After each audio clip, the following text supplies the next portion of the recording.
Ford Motor Company was founded in 1903, and they created a very strong company very quickly. Henry Ford had some very innovative ideas. The idea of the assembly line, which he did not create, he got that from a meat processing plant, which was actually a disassembly line, but it's not really lunchtime talk. He didn't invent the car. He just took these two different ideas and put them together for the first time. And when he did, he increased efficiency overnight by 800%.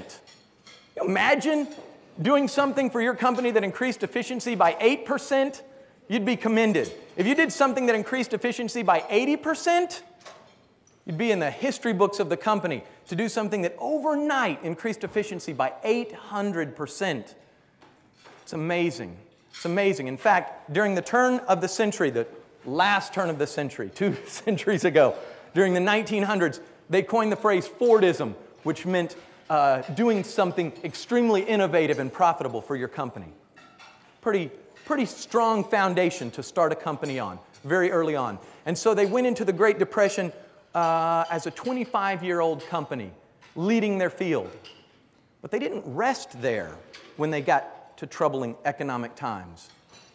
That was when they started embracing opportunity.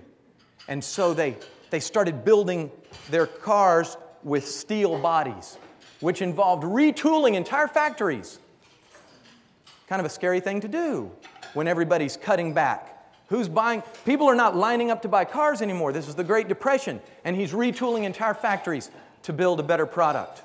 They cast the very first V8 engine from a solid block of steel. I mean, now we refer to engines as engine blocks, but back then, engines were built in components and put together.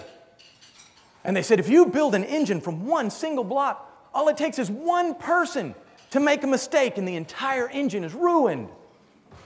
And they said, yes, but if nobody makes a mistake, we've cut our production time down to less than half, and we've cut our costs almost that much. And it gives us a huge competitive advantage.